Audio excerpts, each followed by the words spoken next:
Saudara, kenapa saya meninggalkan Islam? Saya tinggalkan habis-habisan.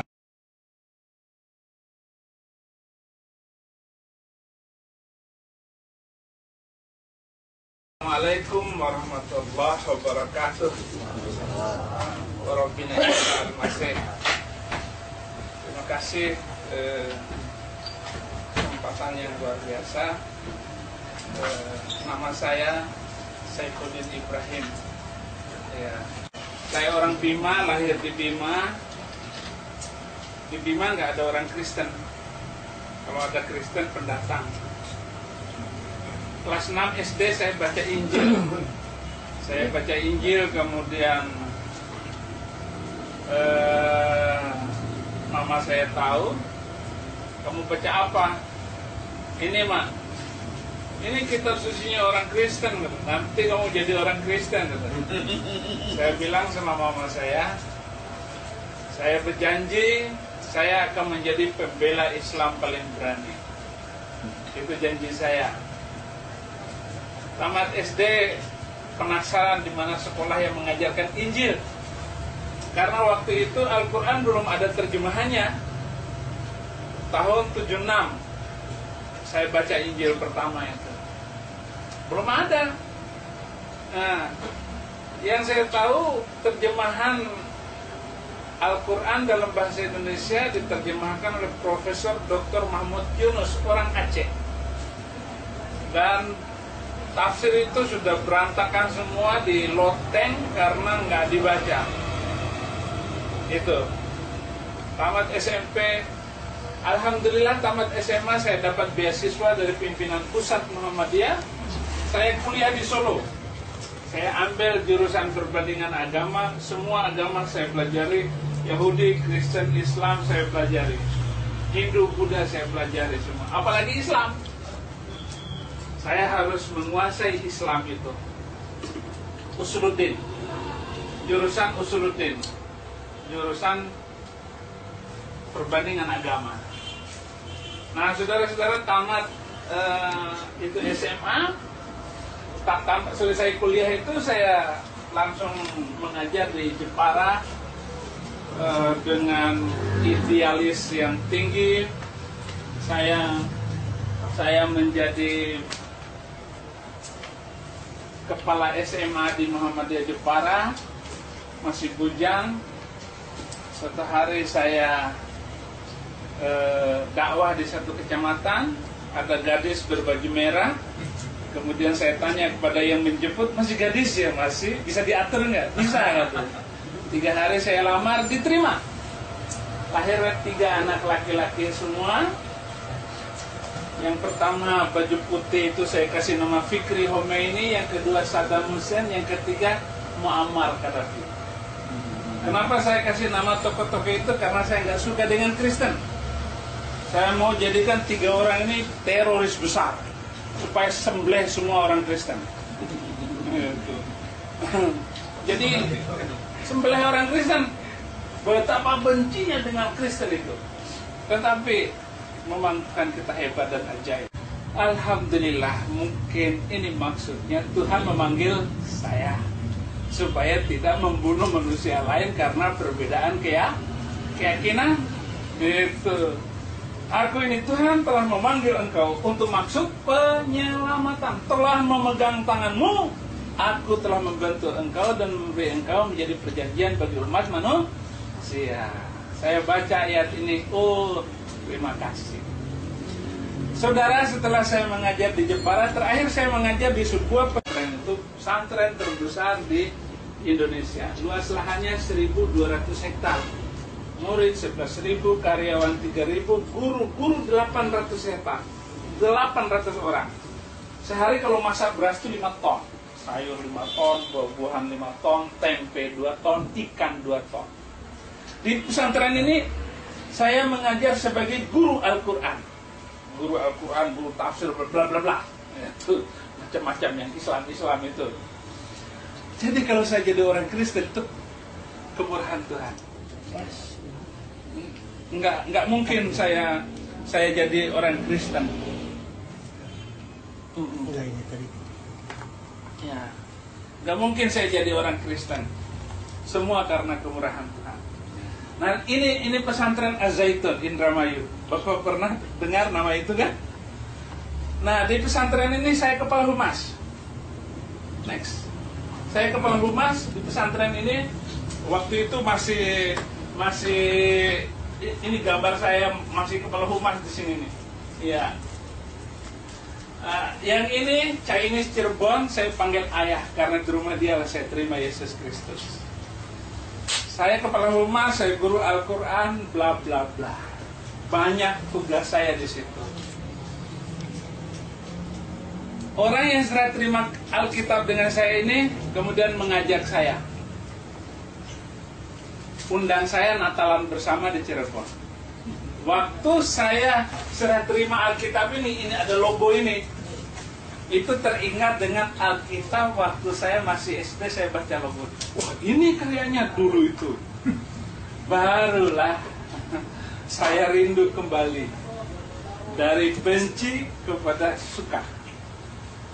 Itulah terakhir. Kemudian tanggal 4 Maret saya jadi orang Kristen, terima Yesus sepenuhnya.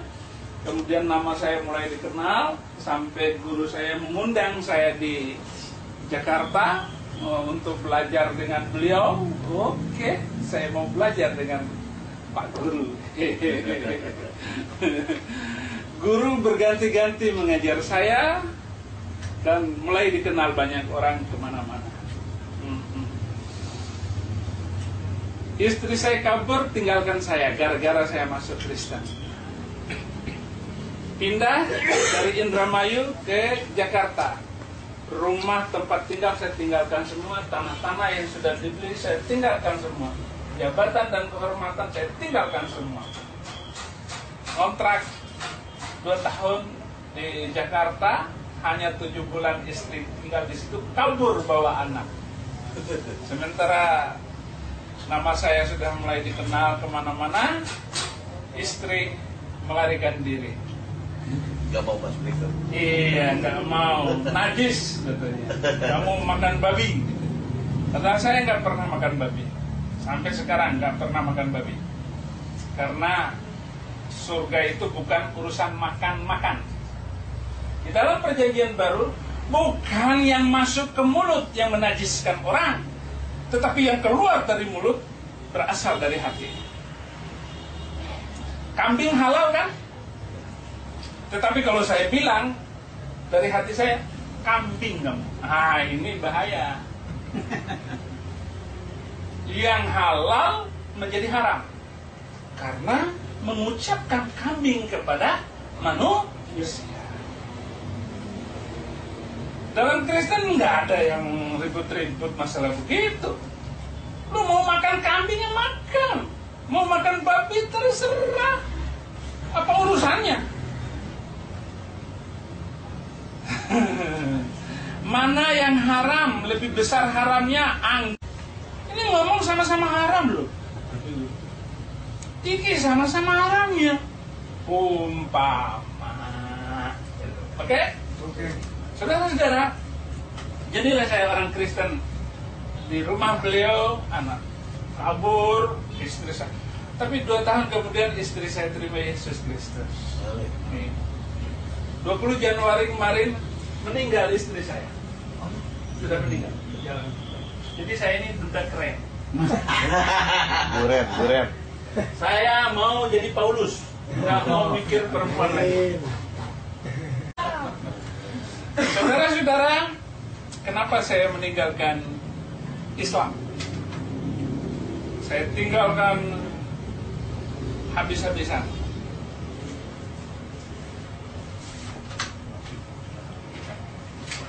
Saya kuat jadi orang Kristen itu karena firman Tuhan itu adalah pedang bermata 2.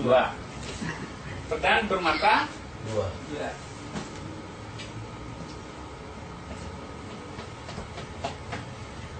Ini gambar apa ini?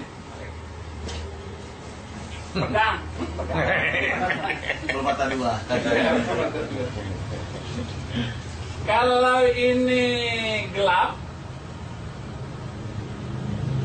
ini Terang. terang.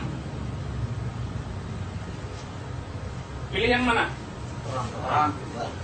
Hah? Terang dong. Pilih yang mana? Terang. Oh, terang. Kalau di sini mematikan, di sini menghidupkan. Menghidupkan. Hidupkan. Benar. Mau menghidupkan atau mau mematikan? Menghidupkan. Kalau ini salah, ini benar. Jadi saya pindah dari gelap kepada terang. Pindah dari mematikan, menghidupkan. Salah. Saya pindah dari mematikan untuk menghidupkan. Di Injil boleh nggak membunuh manusia lain karena perbedaan keyakinan? Nggak boleh. Tidak boleh itu.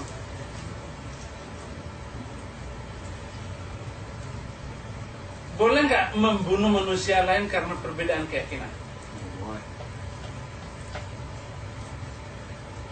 Jawab aja Pak. Tidak boleh. Ragu-ragu.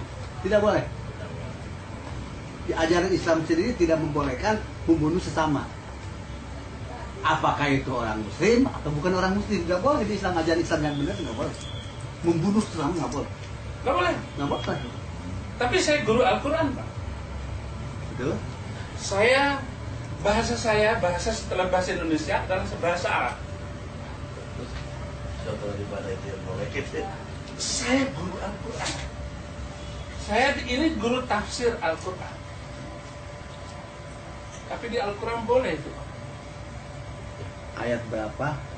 Oke. Surat apa? Quran surat ke-9 ayat 29 coba.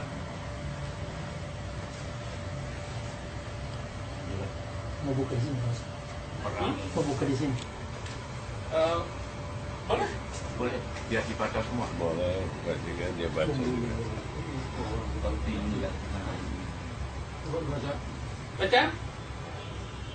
Perangilah orang-orang yang tidak beriman kepada Allah dan tidak pula kepada hari kemudian, dan mereka tidak mengharamkan apa yang telah diharamkan oleh Allah dan Rasul-Nya, dan tidak beragama dengan agama yang benar, Iya. agama Allah, yaitu orang-orang yang Diberi diberikan Alkitab. Alkitab kepada mereka sampai mereka membayar jizyah dengan patuh sedang mereka dalam keadaan duduk. Stop. Jadi menurut kitab itu, tatkala saya pegang ini kitab, menurut ayat itu saya boleh dibunuh berdasarkan ayat itu. Waqatilul ladzina la yu'minuna billah wa la yaumil akhir wa la yadinuna bidinil haq alladzi utul kitab, yaitu mereka yang telah diberikan kepada mereka Alkitab. Berarti orang Kristen dan orang Yahudi berdasarkan ayat ini boleh dibunuh. Tatkala saya merenung ulang apa yang saya ajarkan kepada murid saya, goncang saya goncang kacau balau. Goncang sendiri. Padahal, Pak, saudara tahu nama anak saya Saddam Hussein? Itu Presiden Irak itu. Tragis. Mengerikan itu. Saddam Hussein itu sekarang tinggi besar. Baru kuliah di Solo. Apa tulis? Saya bukan mengada-ngada. Bukan satu ayat. Quran surat kedua ayat 191. Waqtuluhum haitsu saqiftumuhum wakhrujuhum min haitsu akhrajakum wal fitnatu asyaddu minal qatl. Bunuhlah mereka di mana saja kamu jumpai mereka dan diusir. Makanya boleh mengusir orang yang beragama lain di kampung kita. Boleh diusir. Apa enggak kacau sayanya? Amrozi bom Bali, itu iman saya goncang, kacau balau. Jadi di sana boleh membunuh manusia lain karena perbedaan keyakinan, tetapi karena ada yang menghidupkan. Matius 5, baca Matius 5 ayat 44. Matius 5 ayat 44. Yang punya Alkitab baca. Matius 5 ayat 44. Tetapi aku berkata kepadamu, kasihilah musuhmu dan berdoalah bagi mereka yang menganiaya kamu. Nah, Isa Al-Masih berkata di dalam Injil, Yesus Kristus berkata, aku berkata kepadamu, kasihilah musuhmu dan berdoalah untuk orang yang menganiaya kamu. Musuh besar itu ya, bunuhnya sekalipun ya, harus Ya. didoakan ya. Dan Orang juga yang membunuh kita sekalipun harus didoakan. Jangan sampai dendam dibalas dengan dendam, nggak akan berakhir. Bagaimana perasaan Bapak kalau orang tua saudara saya bunuh? Ketemu saya harus dibunuh itu orang kan? Saya harus dibunuh. Tetapi ayat ini berkata kasihilah musuhmu. Saudara, tidak ada alasan lain kecuali saya pindah dari sini menuju ke sini, menghidupkan.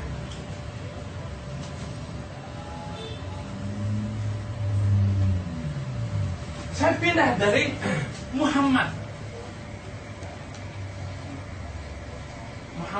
kepada Isa Al-Masih.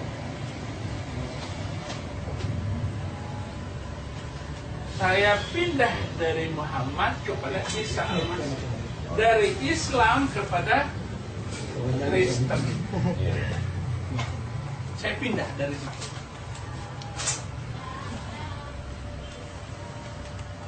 Bapak tahu berapa kali Nabi Muhammad perang? Rasulullah berperang 27 kali, dia panglima perang dan tidak pernah kalah. Selalu menang. Tapi saya mau bilang kepada saudara-saudara, Yesus Kristus tidak pernah bawa pedang. Yesus tidak pernah bawa pedang. Jangankan pedang, pisau dapur saja tidak pernah dibawa oleh Yesus untuk nakutin orang supaya ikut dia. Itu sebabnya orang Kristen gak ada yang berani ngelawan di apapun. Gereja ditutup, ya biarin aja. Gereja dibakar, biarin, bangun lagi. Itu prinsip kekristenan. Karena perjanjian baru, prinsipnya adalah kasih.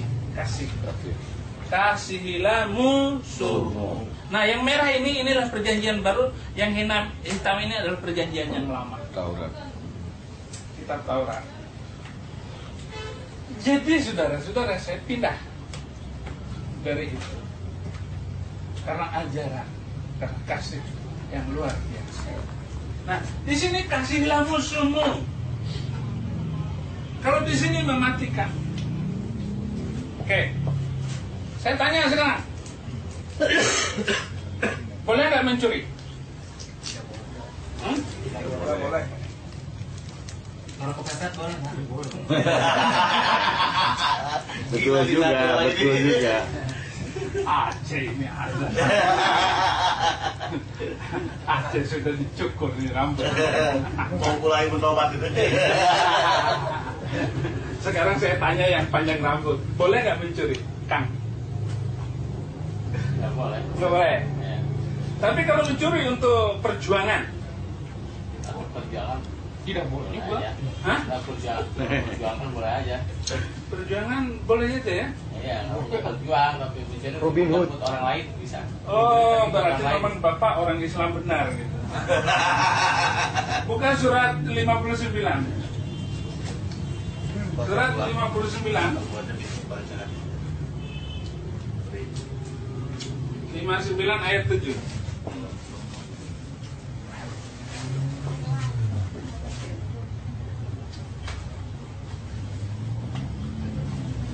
Di dalam Kristen, Pak, jangan kan mencuri. Mau untuk apa saja tetap nggak boleh. Nah, Yakobus 4 ayat 17. Yakobus 4 ayat 17. Al-Quran dulu. Al-Quran. Apa Allah ala rasulin ahlil wafalin dari wajil rasuli. Wah, bacaan kamu belum bagus. Pas di telinga saya. Bacaan Indonesianya saja. Apa saja harta rampasan Apa saja harta rampasan. Terus atau fa'i atau yang fa'i diberikan Allah yang diberikan Allah kepada Rasul dari kota-kota, maka adalah untuk Allah, itu adalah untuk Allah. Rasul, Rasul, kerabat, anak-anak yatim, anak-anak yatim, orang-orang miskin, orang miskin, dan orang-orang yang dalam dan perjalanan, orang dalam perjalanan. supaya harta itu jangan hanya beredar di antara orang-orang kaya saja di antara kamu. Kaila yakunu dulatan bainal aghniya, agar harta itu tidak beredar dari antara orang kaya saja. Artinya orang-orang kaya boleh diambil hartanya untuk orang miskin. Boleh dicuri ya, Memang dirampok. benar jawaban Bapak. Saya setuju. Lawan Kalau saya korupsi. orang Islam. Tapi saya orang Kristen. Di dalam Kristen jangan mencuri, sudah jelas itu. Robin Hood. Berzina boleh nggak? Ingin lagi nggak Oh, boleh. dosa nggak berzina? Nggak. Mencuri? Dosa. Membunuh? Apa lagi? Enggak. Enggak Enggak dong. itu saja. Coba Kristen apa? Yakobus 4 ayat 17. Yakobus 4 ayat 17 saja. Jadi jika seorang tahu bagaimana dia harus berbuat baik, Jika seorang tahu bagaimana ia harus berbuat baik, tetapi ia tidak melakukannya, tidak dilakukannya, ia berdosa. dosa maling kok. Itu nggak usah ngomong, Pasti dosa aja. nggak usah ditanya. Pasti dosa aja. Ada perbuatan baik nggak dilakukan, dosa. Itu loh, Pak.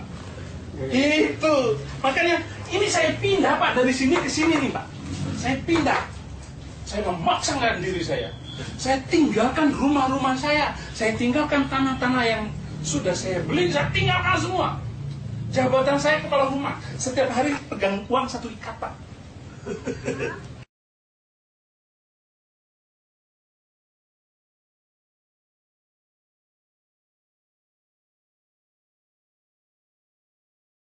Pak, saya cukup uang dulu, Pak. Di pesantren ini pesantren besar. Iya. Saya pindah dari titik ke sini. Jadi di dalam Kristen tahu berbuat baik tidak dilakukan dosa.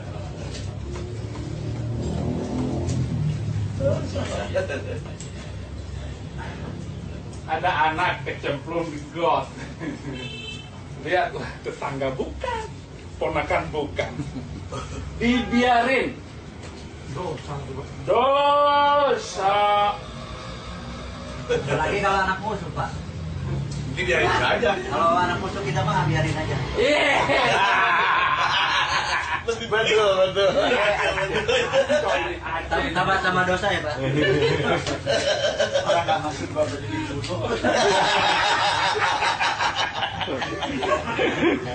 Bisa wae mana malah.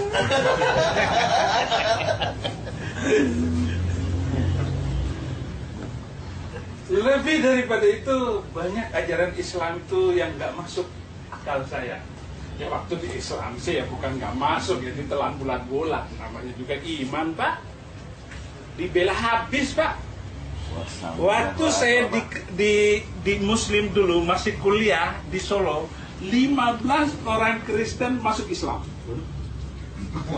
Saya ajak. Pokoknya, wah, saya debat habis, Pak. Pendeta debat dengan saya. 3 malam ketiga dia bilang Islam itu jorok dan kumuh. Oh benar pendeta, tapi harus garis bawahi, yang jorok dan kumuh bukan Islam orangnya. Bukan Islamnya ya. Bukan Islamnya ajaran bersih, saya bilang gitu. Nggak ada orang Islam masuk masjid pakai sepatu. Saya sindir, orang Kristen kan masuk gereja kan pakai sepatu. Kan lebih bersih ajaran Islam kan? Iya. Daripada buka, sekali buka dah. buka semua masuk masjid. Ya kan? Pendeta itu memperhatikan saya, dia sudah mulai kalah dengan saya. Saya bilang, Pak Pendeta, sebelum orang Islam bertemu dengan Tuhan, cuci tangan dulu supaya tangannya selalu berbuat baik, kumur, supaya bicara yang benar, wajah berseri, kepala berpikir dingin, telinga dengar firman, kaki baru berjalan di atas jalan kebenaran. Maksudnya berwudu. Pendeta itu langsung masuk kamar mandi, ambil air ember, diguyur seluruh tubuhnya keluar, basah kuyup. Mas Rifudin sekarang saya sudah jadi orang Islam, katanya. Banjir semua. Bukan begitu Pak Pendeta. Terus bagaimana? Besok pagi datang ke KUA, ucapkan 2 kalimat syahadat, daftarkan nama Bapak di sana. Dilakukannya. Seminggu kemudian, sebulan kemudian dia mengundang orang sekampung. Dia adakan acara syukuran pendeta masuk Islam. Saya dibuatkan satu setelan jas karena saya yang ceramah. Setahun kemudian pendeta itu meninggal dunia. Coba kalau dia tahu bahwa membuat dia masuk Islam, sekarang sudah jadi orang Kristen. Itulah pendeta sesat yang disesatkan oleh orang sesat. Dan orang sesat itu telah menerima kebenaran di dalam Yesus.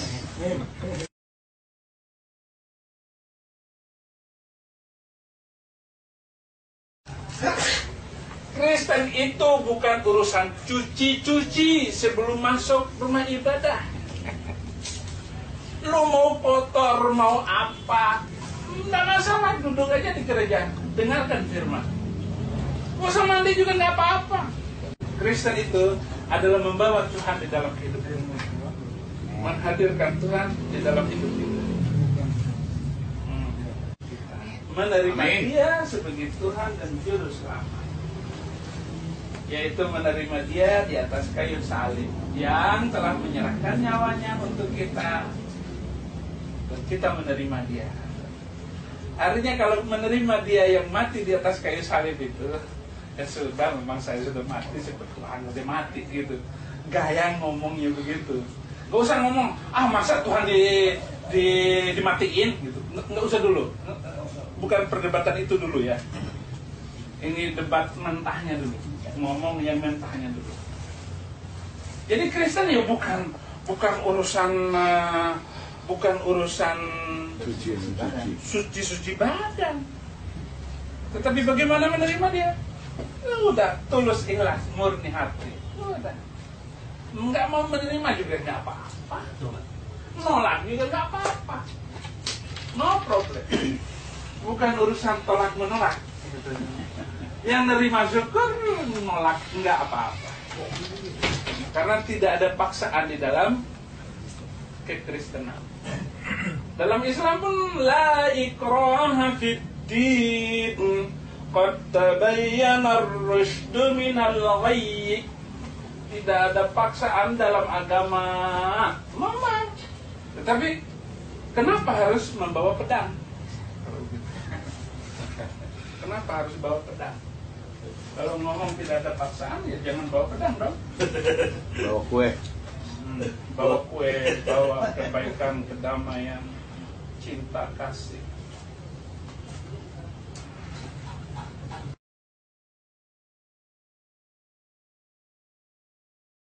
Amin. Saya telah diampuni dosa-dosa saya.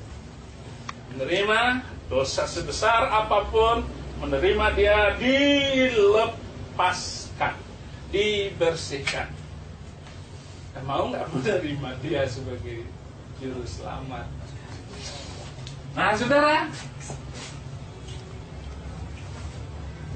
naik lagi, pindah dari gelap menuju yang terang, menghidupkan dan mematikan.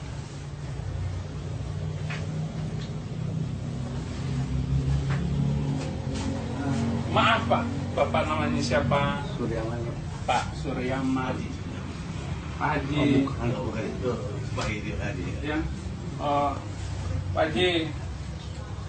Bapak kuat nggak sholat? Umur berapa Pak sekarang? 62. 6? Oh, setahun lagi bonus Pak. Karena Nabi meninggal umur 63 Pak. Setelah umur 63 nggak usah sholat lagi. Nah ya memang Nabi cuma sampai umur 63 meninggal. Umur 64 udah jangan sholat lagi. Ngapain sholat? Sekarang juga udah mulai berpuasa juga gak puasa akhirnya barusan. Udah gak puasa, Bapak rajin nggak sholat? Rajin. Kewajiban saya sebagai muslim, Pak. Amin. Boleh nanya nggak, Pak? Boleh. Sharing aja. Pernah baca bahwa sebelum disalib Nabi Isa, Ya. beliau kan mengatakan umi lama sabahtan, yang katanya artinya Tuhan Eli lama sabahtan. Tuhan kapan kamu tinggalkan aku. Berarti pengertian kami di Muslim bahwa yang disalib itu bukan Nabi Isa, tapi murid Nabi Isa yang oleh mereka dirubah. Oke. Nah, pengertian itu mengenai di Kristen bagaimana? Oh gitu. Saya minta dijelaskan. Oke. Yesus disalib saksi jelas. Banyak yang melihat, murid lihat, semua penjahat melihat, orang baik melihat. Yesus disalib. Muncul Al-Quran 600 tahun kemudian mengatakan Yesus tidak disalib. Yang disalib muridnya. Yang disalib muridnya. Itu. Siapa? Kalau yang disalib itu muridnya, Siapa? menurut Al-Quran kan, ya muridnya kan, itu. Lah, ini Allah itu ribut, aneh nih Allah ini. Katanya ada orang yang diserupakan oleh Allah. Coba buka surat ke-4 ayat 157 dan 58. Surat An-Nisa surat ke-4 ayat 157 dan 158. Nah, ini yang dijadikan pendapat oleh beliau. Kalau di Injil nggak usah ngomong Pak, pasal-pasal ngomong jelas sekali Yesus disalib Pak. Baca. Dan karena ucapan mereka, sesungguhnya kami telah membunuh Al-Masih, Isa putra Maria, Rasul Allah. Padahal mereka tidak membunuhnya dan tidak pula menyalibnya. Tetapi yang mereka bunuh ialah orang yang diserupakan dengan Isa bagi mereka. Sesungguhnya orang-orang yang berselisih paham tentang pembunuhan Isa benar-benar dalam keraguan-raguan tentang yang dibunuh itu. Mereka tidak mempunyai keyakinan tentang siapa yang dibunuh itu, kecuali mengikuti prasangka belaka. Mereka tidak pula yakin bahwa yang mereka bunuh itu adalah Isa. Ya, 158. 158. Tetapi yang sebenarnya Allah telah mengangkat Isa kepadanya dan adalah Allah Maha Perkasa lagi Maha Bijaksana. Iya. Jadi di ayat ini Pak, Allah membuat wajah Isa diserupakan dengan muridnya. Kalau begitu Allah itu penipu dong. Orang-orang ini sedang mencari Isa. Tetapi kenapa kok yang ditampilkan orang yang nggak bersalah kok untuk dibunuh? Tertipu Ini satu kajian teologis. Ini Allah ini yang dicari Yesus kok. Kenapa orang diserupakan? Allah itu nggak baik dong. Orang nggak salah. Di ini rancangan bagaimana begitu? Oke. Kita ketemu lagi ayat yang lain. Saya yakin Al-Quran ini orang seluruh dunia sama. Surat ke-19 ayat 33. Ayat 33. Wassalamu ala yawma wulidtu wa yawma amutu wa yawma aba'atu hayya.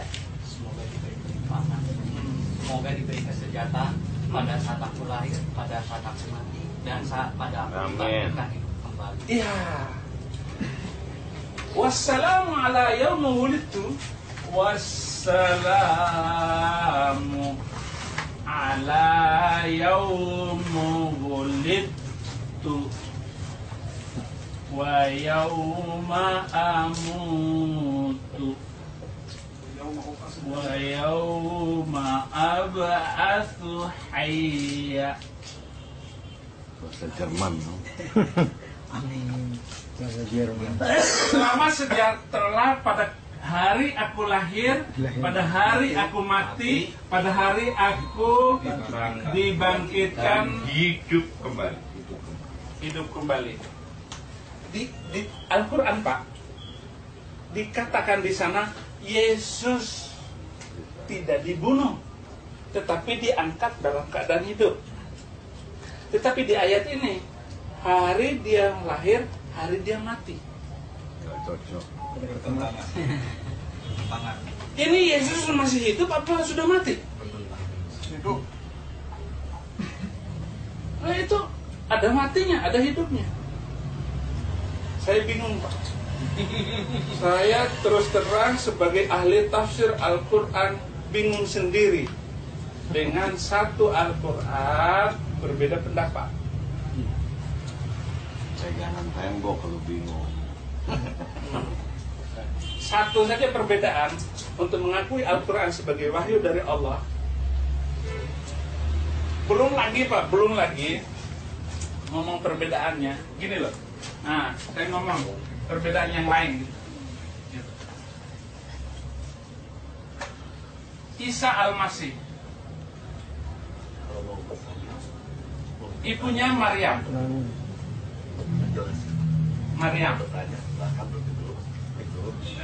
Ibunya Maryam. Ke atas lagi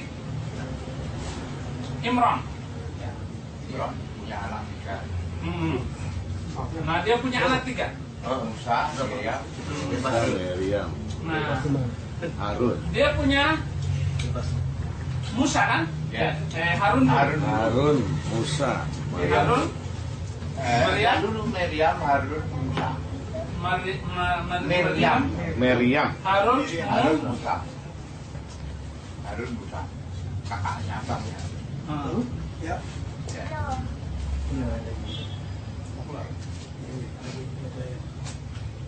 Pak,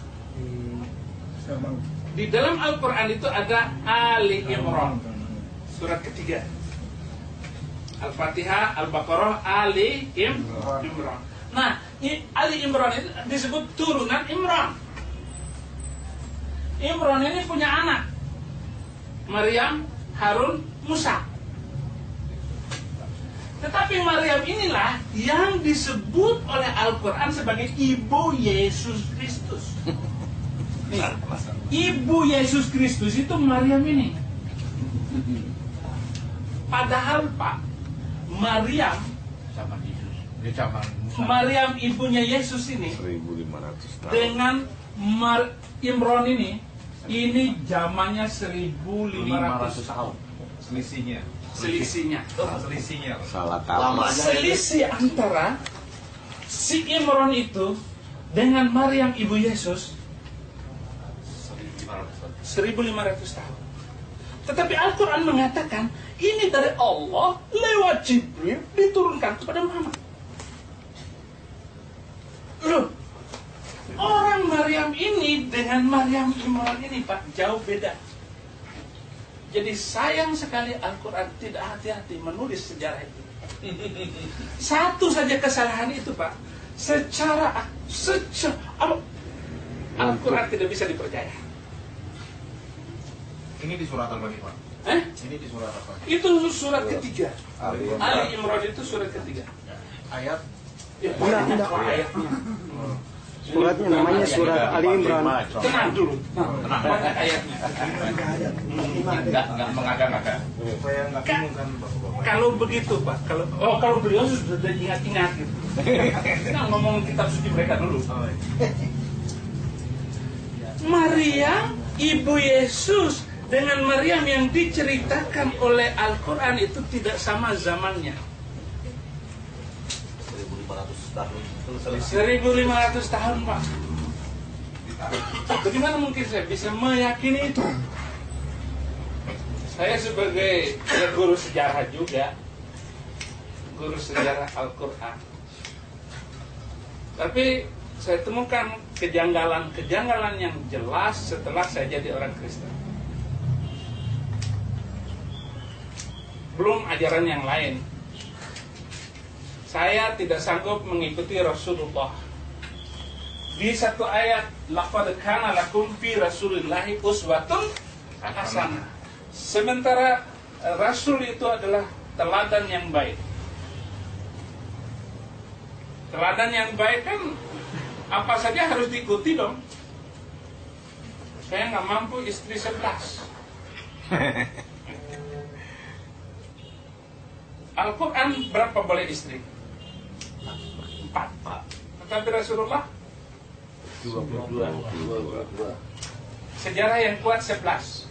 Supaya tidak menyinggung orang Islam, dan tulisan yang paling kuat adalah istri Nabi 11. Belum lagi budak-budak. Orang yang diambil harta rampasan di medan perang itu boleh diambil istri, boleh dijadikan istri.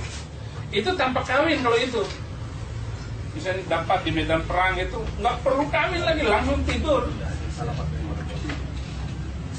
Boleh tidur langsung dengan wanita itu.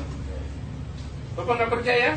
Buka surat ke 33, Quran surat 33 ayat 50.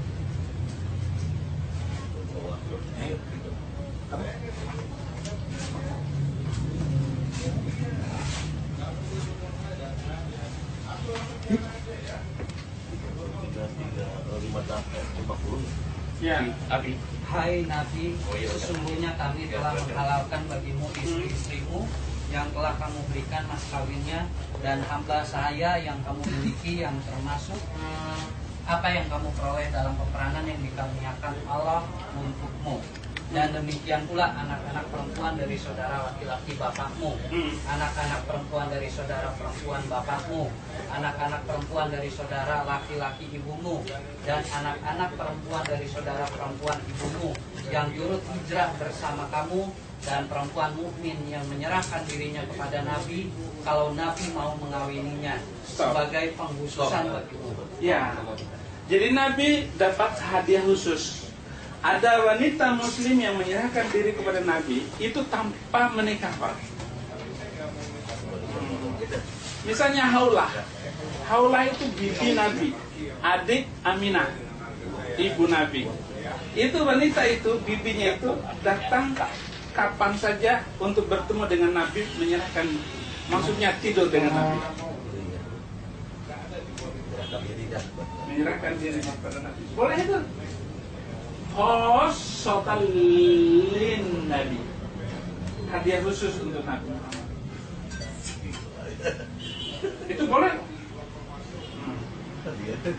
Tetapi kiai nggak ada yang berani begitu. Nggak ada yang berani buka itu, Pak. Mereka ada jendela, Pak. Banyak loncat di jendela aja kiai. Nggak ada yang berani, nggak ada yang berani membahas itu. Agim aja baru nikah 2 aja repot, langsung namanya hapus, pengikutnya hilang, habis. Begitu kawin lagi dengan teh ini. Rini, ya. Rini. Habis sudah. Itu yang nggak saya kuat ikuti, Pak.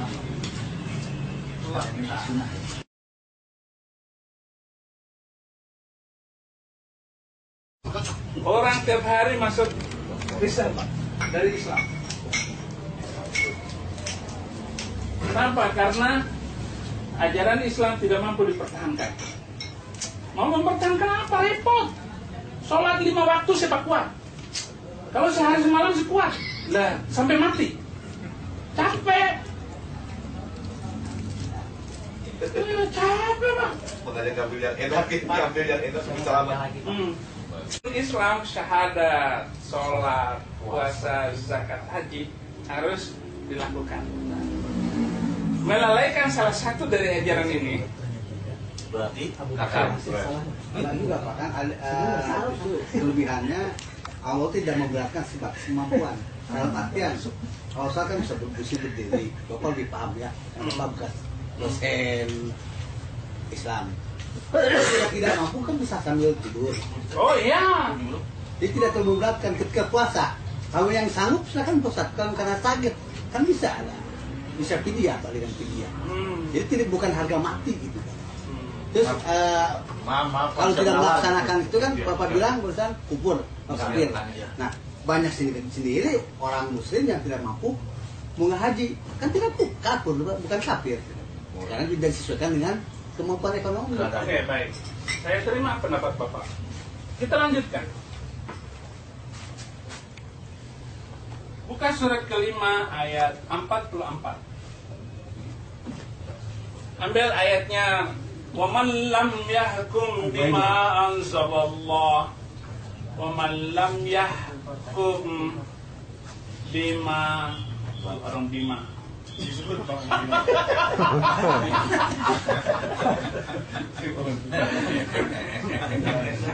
Orang Jawa nggak disebut. Orang Jawa nggak disebut. orang Jawa Sudah. وَمَنْ لَمْ يَحْكُمْ بِمَا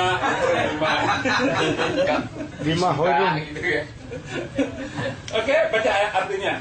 Barang siapa? Kata-kata barang siapa? Surat 5 ayat 44. Ayat terakhirnya, bagian akhirnya. Barang siapa?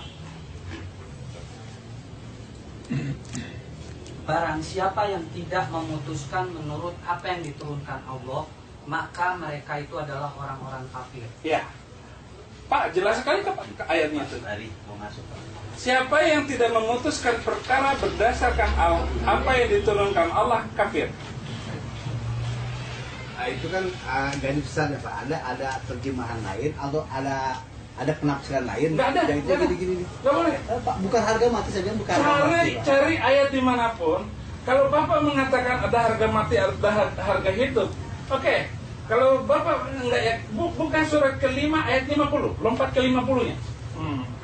Kalau memang harus Al-Quran nggak bisa didebatkan, Pak.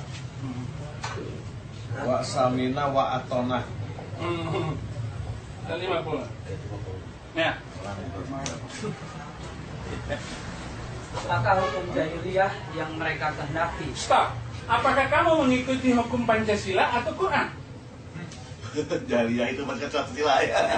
Karena buatan manusia. Betul. Segala sesuatu hukum buatan manusia jahiliyah.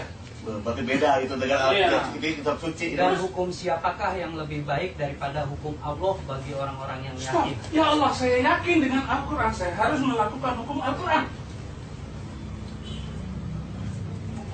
Di ayat ini, barang siapa yang tidak memutuskan perkara berdasarkan Al-Quran, kafir. Oke, stop. Nanti dulu. Tenang aja. Tenang aja. Sambil goyang kaki.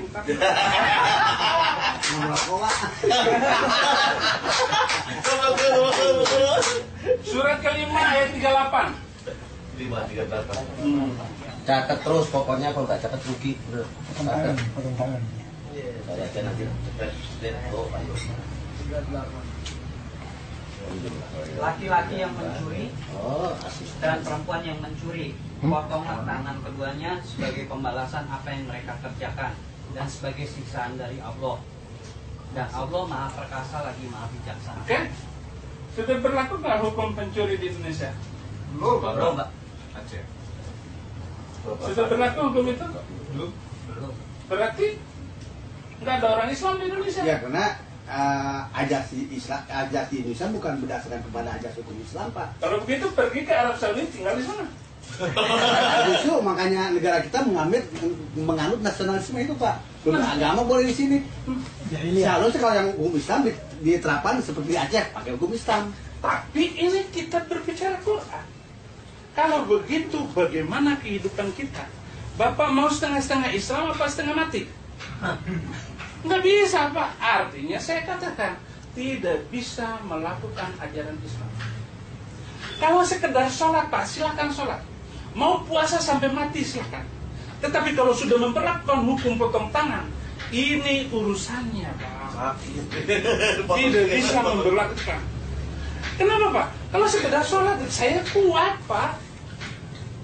Tetapi kalau sudah memberatkan, buka surat ke-24 ayat 2. Kalau sekedar sholat Pak, mau sholat sampai 1 minggu sujud nggak apa-apa. Tetapi kalau sudah hukum ini berlaku, sementara kalau kita tidak memberlakukan hukum Islam, kafir. Saya tolak mentah-mentah Al-Quran itu Pak. Kan di Islam Pak ya, maaf ya, sumber hukum Islam kan Al-Quran dan Sunnah Rasul plus ijtihad. Mungkin di Al-Quran tidak ada, tapi ada di Sunnah Rasul atau di ijtihad juga. Kalau bertentangan dengan Quran. Oke, Bapak bilang Al-Quran dulu, baru kemudian As-Sunnah. Nah ini saya baru ngomong Al-Quran, belum saya ngomong Sunnah loh Pak. Yang sudah ada di Al-Quran dulu saya ngomong. Nanti kalau Bapak tambah pusing lagi Pak. Oke, tambah lagi. Nabi Muhammad membunuh pemikir Pak, wanita kepala suku, karena dia menghina Nabi. Itu dibunuh, kepalanya dibawa keliling kota Madinah. Siapa yang mau berani menghina Nabi? Ini seperti nenek tua ini. Itu hadis Pak, hadis sahih. Tapi Bapak belum pernah dengar satu pokok pun pengajaran ini. Kemarin saya beli buku hadis itu 25 juta Pak. Waktu film di Amerika keluar, ternyata memang ada ceritanya. Jadi ada ajaran dari Islam bahwa Nabi Muhammad pernah ditawari untuk menghancurkan suatu kaum karena menghinaan, tapi malah tidak dilakukan oleh Nabi Muhammad. Itu sebelum Nabi Muhammad hijrah. Tapi setelah Nabi Muhammad hijrah ke Madinah, dia sudah memegang tampuk kekuasaan. Dia menyerang kembali kota Mekah, dihancurkan seluruh berhala. Apalagi suku-suku kecil Pak. Nabi itu mengirim 250 kali ekspedisi untuk menghancurkan suku-suku kecil. Tidak dihancurkan Pak, malahan waktu itu kan Nabi berkata, kalau ingin selamat berlindung di masjid atau di kalangan umat muslim. Tahun ke-9 hijrah, Fathu Makkah. Itu Fathu Makkah. Tahun Fathu Makkah itu baru ada perintah itu. Tetapi setelah Fathu Makkah, Nabi masih punya waktu 3 tahun lagi hidup. Dia mengirim ekspedisi kemana-mana. Suku-suku kecil Pak dilabrak habis. Memang semua diakui oleh sejarawan Islam. Diluaskan dengan pedang. Diluaskan dengan pedang. Itu tahun ke-9 Hijriah. Saya punya data sejarah yang komplit untuk itu.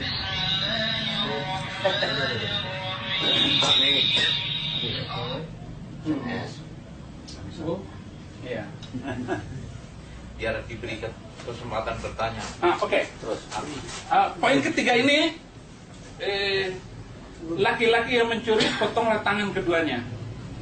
Setuju? Ini baru dari Quran. Saya belum ngomong As-Sunnah, gitu loh. Saya baru bicara Al-Quran.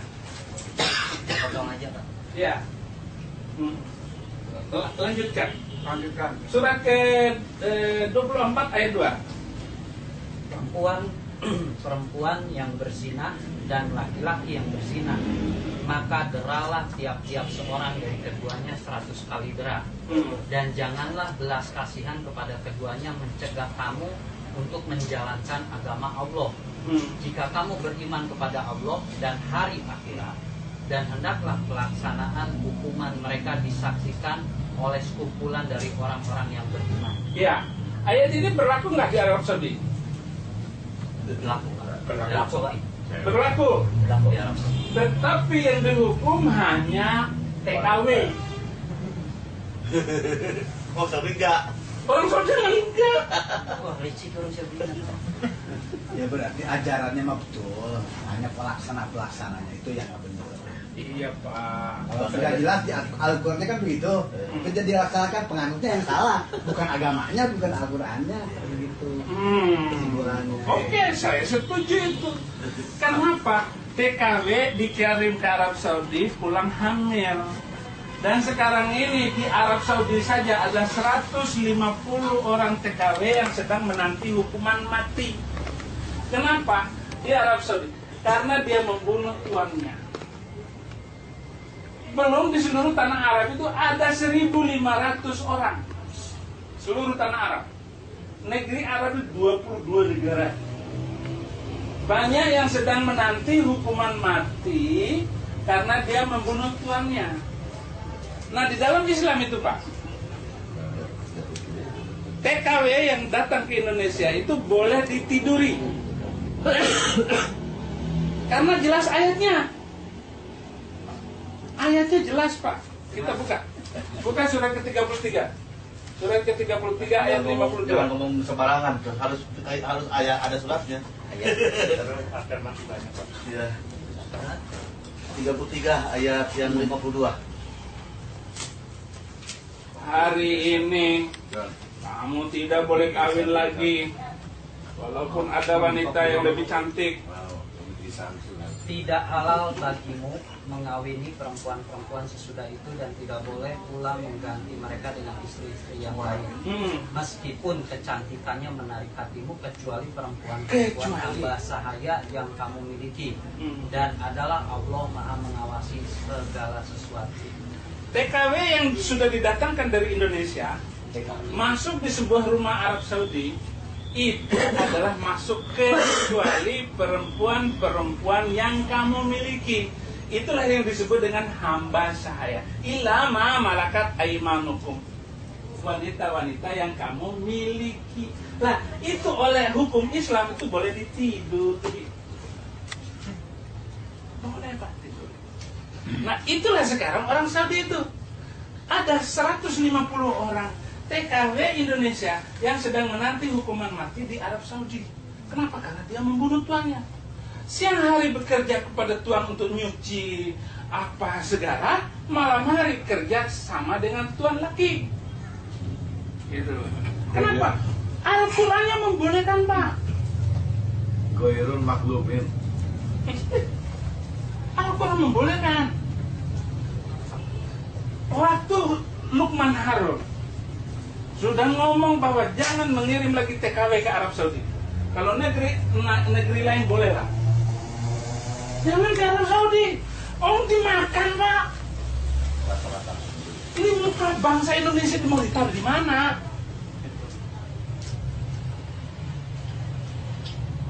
Sementara Menteri Tenaga Kerja, setiap kasus yang ada di, jangan sampai muncul di koran. Jangan sampai mempermalu pemerintah. Sebenarnya pemerintah tidak menyiapkan lapangan pekerjaan untuk bangsanya sendiri. Amerika jangan coba-coba rakyatnya dibunuh satu orang. Dihabisin satu negara itu sama Amerika.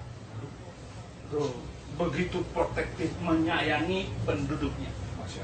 Indonesia mah jangan boro-boro ekspor non migas dari Indramayu, dari Cianjur, dari itu ekspor non migas paling tetapi bertentangan dengan hukum ini, Pak.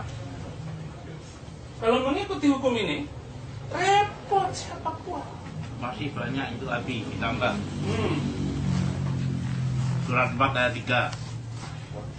Surat 4 ayat 3. Surat 4 ayat 24. Surat 23 ayat 5 sampai 6. Surat 70 ayat 29 sampai 30. Ya. Jadi budak-budak halal digauli. Budak-budak halal digauli. Hukum syariat. Kalau salah. Nggak dapat pahala lah itu. Bukan, sholat ya silahkan. Tidak ada yang ributin. Tetapi kalau kita mau Islam yang benar harus berhukum kepada hukum Islam. Betul. Kalau nggak terhukum, makanya saya tidak kuat melakukan ajaran Islam. Karena harus negara Islam. Kartosuwiryo. DITI ya. DITI. Saya itu orang DITI, Pak. Maka saya tinggalkan. Pak Ules di Cianjur, saya datangin rumahnya. Setiap bulan saya antar gajinya dari Al-Zaitun, karena Zaitun itu NII.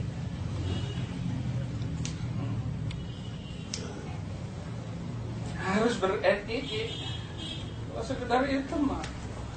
Orang juga kuat, puasa mesti capek. Puasa sampai mati juga nggak ada yang ribut. Tapi kalau sudah hukum Islam, ini berarti berbicara Islam. Umat Islam, hukum Islam, negara Islam. Harus begitu. Nah ini hukum Islam, orang Islam, hukum Pancasila.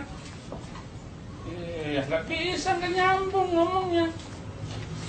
Tetap aja hanya sholat yang bisa dilakukan. Capek.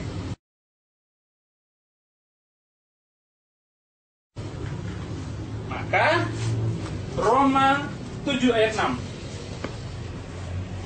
Roma 7 ayat 6.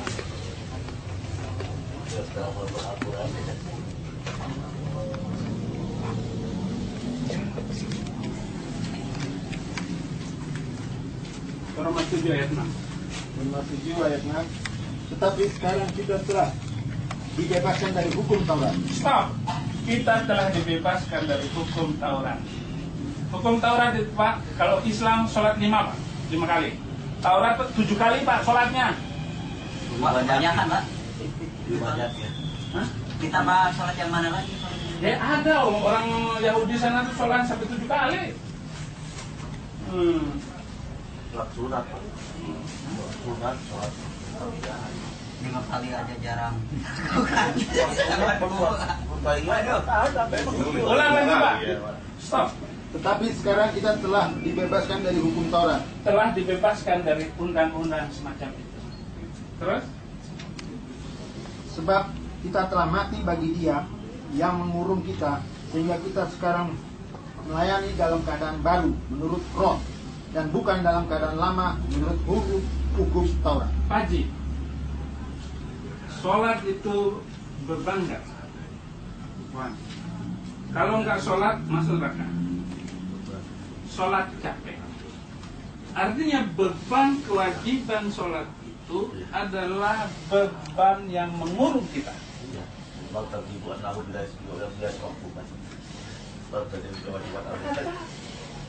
Nah, di dalam Kristen kita telah dibebaskan untuk itu. Kita telah dibebaskan.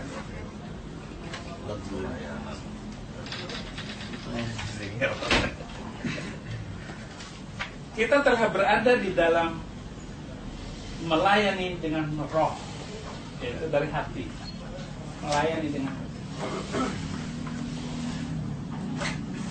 Orang Kristen nggak perlu ke gereja. Dia ke gereja karena rasa syukur aja.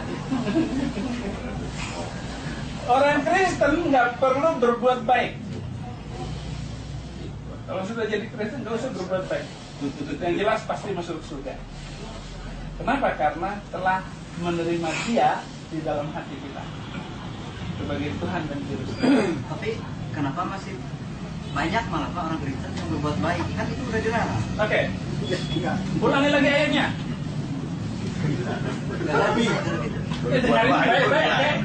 Baik-baik. Tapi sekarang kita telah dibebaskan dari hukum Taurat, sebab kita telah mati bagi Dia yang mengurung kita, sehingga kita sekarang melayani dalam keadaan baru menurut roh, dan bukan dalam keadaan lama menurut huruf hukum Taurat. Ya. Kenapa orang Kristen banyak yang berbuat baik? Itu bukan untuk mencari surga. Cari nama. Bukan supaya masuk surga. Terima kasih. Karena rasa terima kasih selamat. Bukan amal-amal di bawah kalau ya. Sebanyak-banyaklah amal. Walaupun berbuat baik juga itu tidak Tidak ada benar. Bahwa kita tidak diselamatkan. Keselamatan. Mudah-mudahan masuk. Kalau kita masuk surga dengan banyak amal, berapa amalnya? Timbangannya berapa? Enggak jelas sama sekali. Nah itulah Taurat. Nanti ayat ini kita telah dibebaskan dari Taurat. 2 Korintus 3 ayat 6. 2 Korintus 3 ayat 6.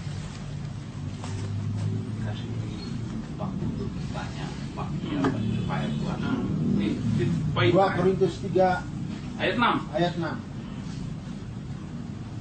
Ialah membuat kami juga sanggup menjadi pelayan-pelayan dari suatu perjanjian baru yang tidak terdiri dari hukum yang tertulis, tetapi dari roh, Sebab hukum yang tertulis mematikan, tetapi roh menghidupkan. Nah, Al-Quran itu mematikan, Pak.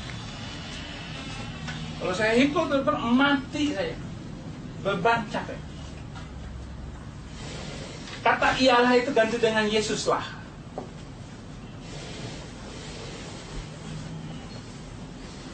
Yesus membuat kami Yesuslah membuat kami juga sanggup menjadi pelayan-pelayan dari suatu perjanjian baru yang tidak terdiri dari hukum yang tertulis tetapi dari roh, sebab hukum yang tertulis mematikan tetapi roh menghidupkan. Iya. Yesuslah yang membuat. Kalau saya nggak terima Yesus Kristus, betapa terpuruknya hidup saya. Karena beban sholat saya sekian. Saya membayangkan saya harus naik haji. Saya harus sudah suka dengan saya ini. Terus nanti di yaumil qiyamah yang pertama kali yang akan dihitung adalah sholat. Kalau sholat wajibnya ini nanti akan ditambah dengan ini. Sholat sunatnya bla bla bla bla. Ditambah apanya? Siapa yang menambah? Bagaimana cara menambahnya? Tidak ada penjelasan jelas. Semuanya itu hanya penjelasan lisan yang tidak bisa dibayangkan. Tetapi berbeda tatkala saya terima Yesus Kristus sebagai Tuhan dan Juru Selamat, saya telah dimerdekakan, saya dibebaskan dari semua itu. 2 Yohanes 1 ayat 1 Yohanes 5 ayat 20 dulu. 1 Yohanes 5 ayat 20. Akan tetapi kita tahu bahwa Allah telah datang dan telah mengaruniakan pengertian kepada kita supaya kita mengenal yang benar dan kita ada di dalam yang benar, di dalam anaknya Yesus Kristus. Dia adalah Allah yang benar dan hidup yang kekal. Yesuslah yang membuat saya akhirnya mampu melakukan semua ini dengan tepat, enak, dan tidak terbeban oleh aturan-aturan yang merepotkan. Ya mau ke gereja, enggak ya berdoa di rumah, bergereja bagaimana lah. Tetapi saya selama jadi orang Kristen, saya selalu ke gereja untuk menikmati hadirat Tuhan. Tapi walaupun nggak ke gereja juga nggak pengaruh apa-apa. Ya, jangan malas. Nah, berarti oke, terima kasih banyak. Terima kasih. Beri kesempatan dulu.